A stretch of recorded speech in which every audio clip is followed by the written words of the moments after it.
Are you ready to turn that brilliant idea into a successful business? Join us as we explore 8 essential tips to help you to bring your vision to life and to make your dreams a reality.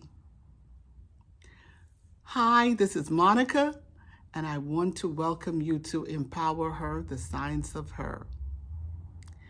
This is a segue from change.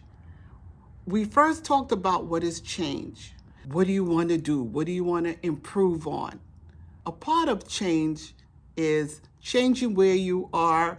And I always says, in order to change where you are, you must change what you do. So now you got the thought. Now you have to start working it in a different way to take actionable steps to bring it to fruition. Let's talk about the 8 tips that are needed. Number 1 is you need to assess the viability of your business. When I talk about viability, we're talking about, is it needed, the importance?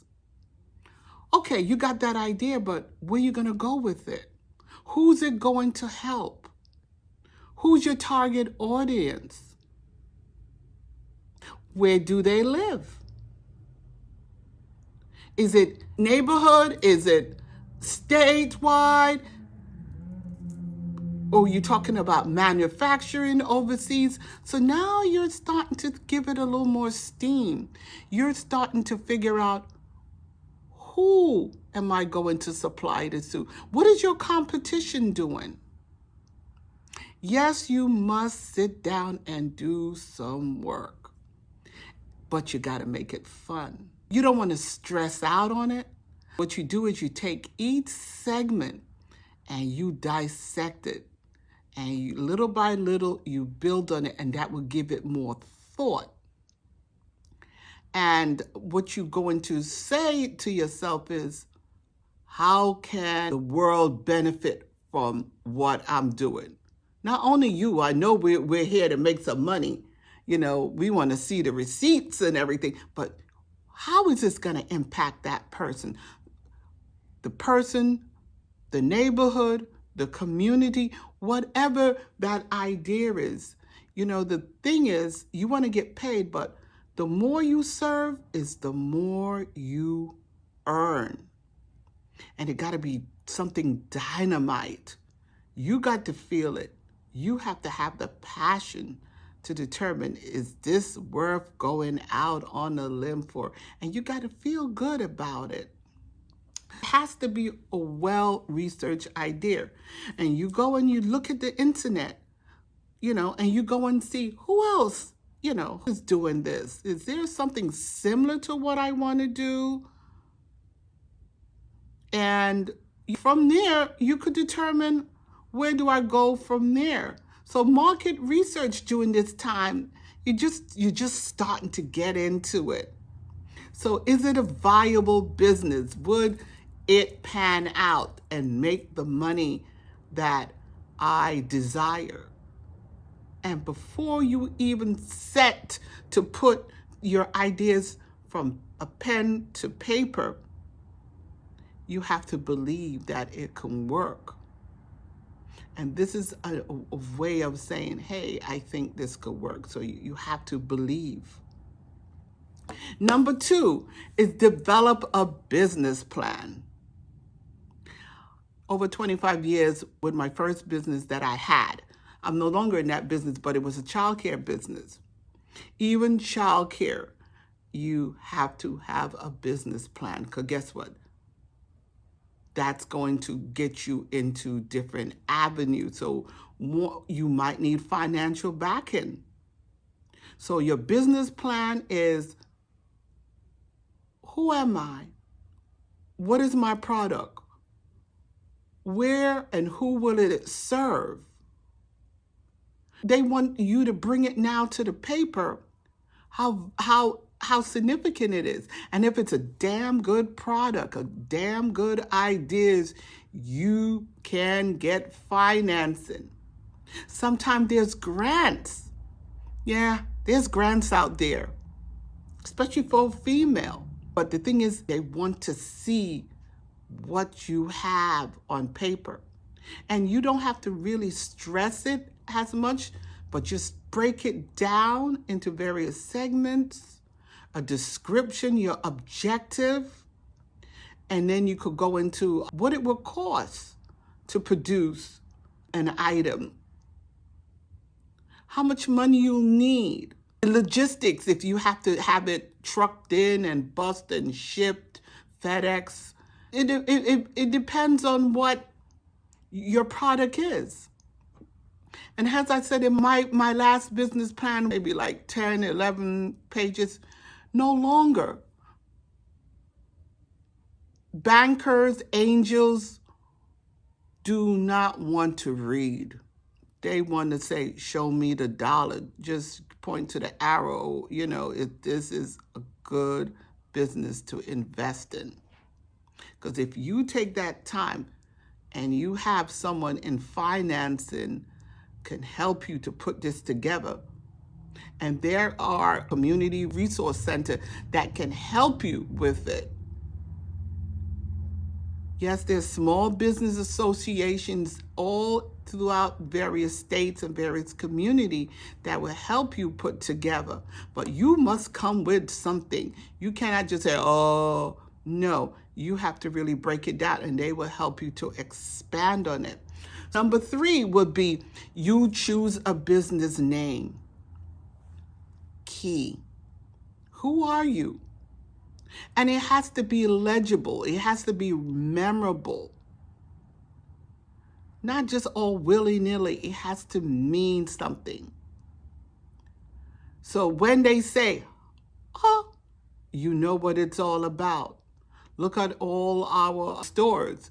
Look at Dolce & Gabbana and Michael Kors. You see their initials, their logos. From that, you know it's a viable business, because every time you see Michael Kors, you see his initial, you know that's his brand. A name is very significant, and it will help you go far. It's nice to think of it, and it has to be linked to your product. It has to be noticeable to your product. For instance, the name of the business I had was Footsteps Childcare. See? Childcare. That's part of, the brand. And it was registered. And it's a trade name, even though I'm not currently doing that business, but it belongs to me. And I could resurrect it anytime. Now, number 4, decide on your business structure. That's a very legal aspect of your business. Is it important for you to understand that there is actually 4 types of business? Even though we're talking about online business, it also would apply to you. And the first thing is sole proprietor.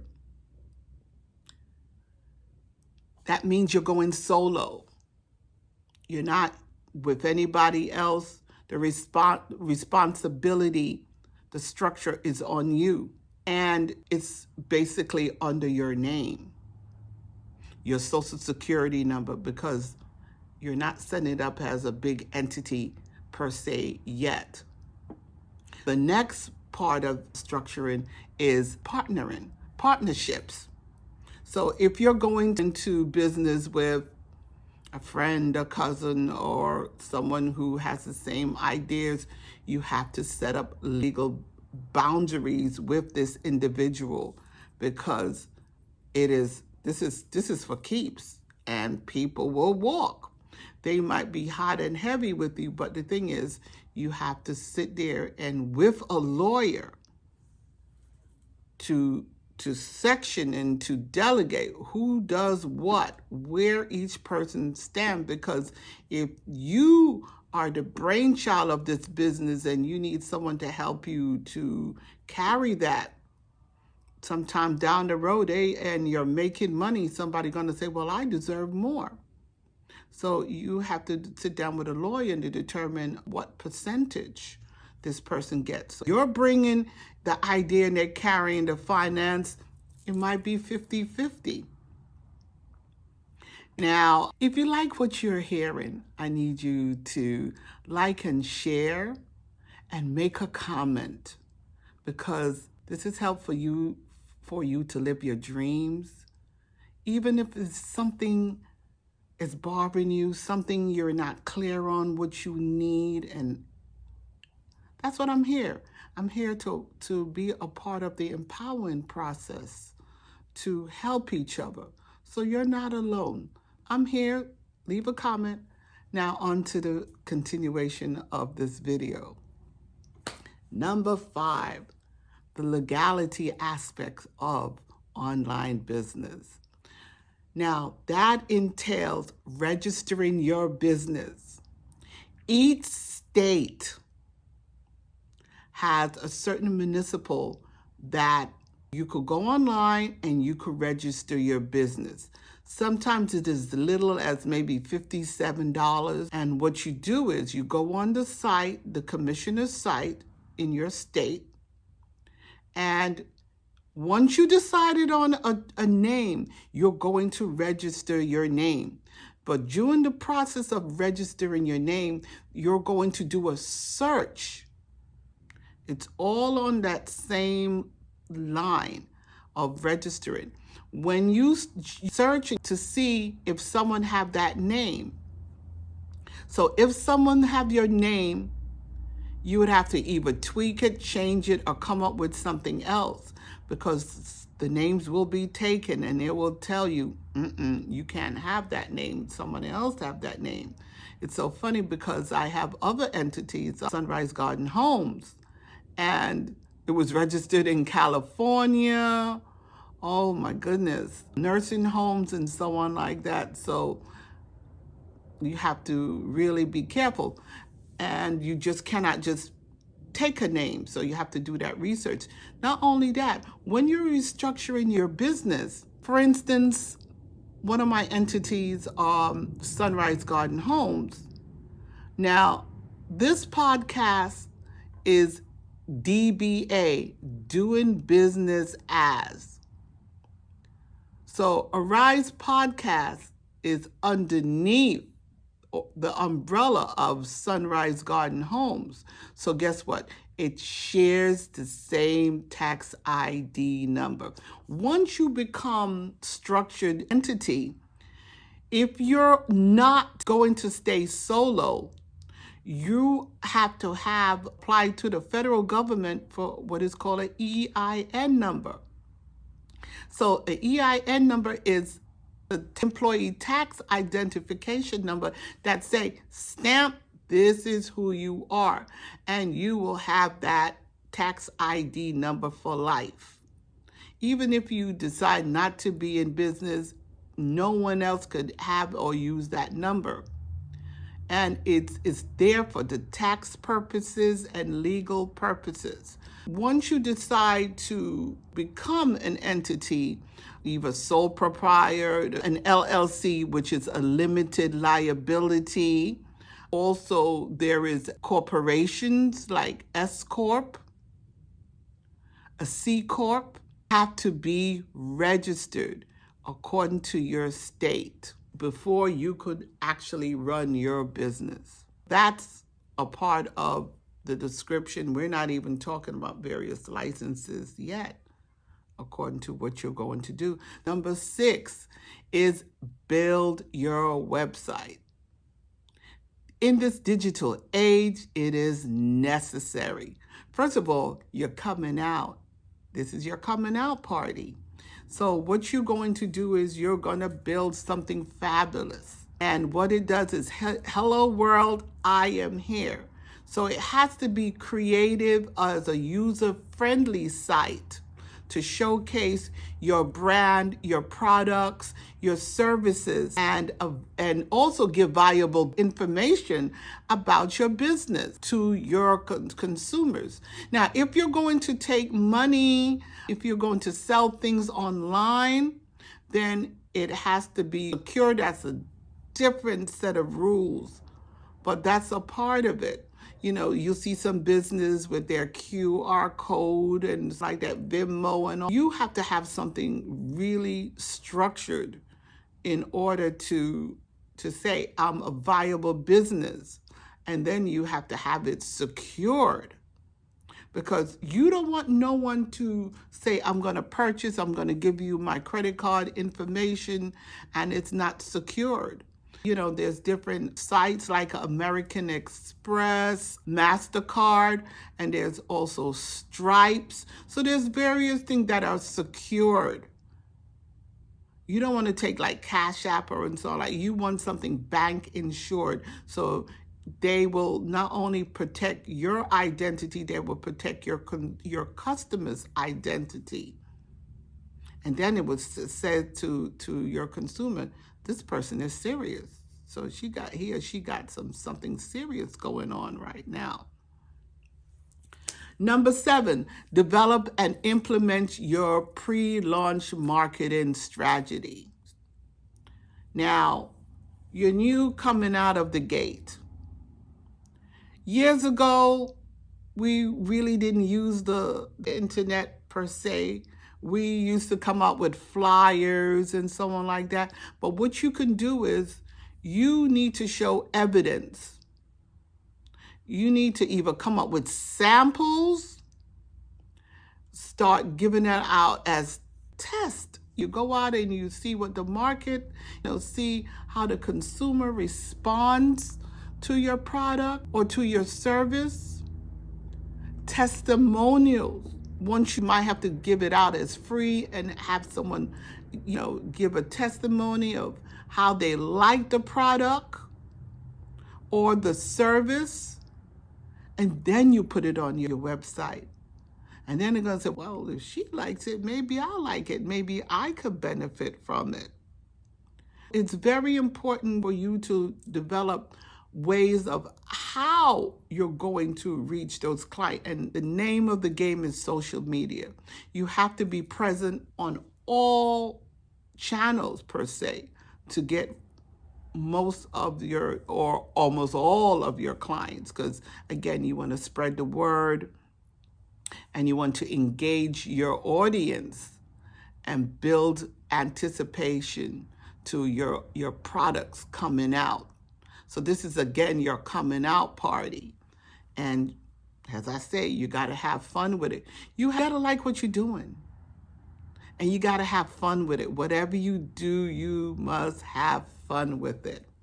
Number 8 is test and launch your new business. This is the time where you're going to say, ooh, I got this going. I got my license. I got it registered.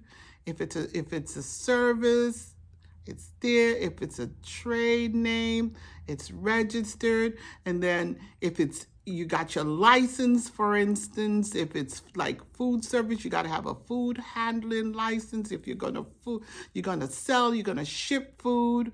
If it's a service, you have to have these licenses. Are you licensed? I'm a licensed psychologist.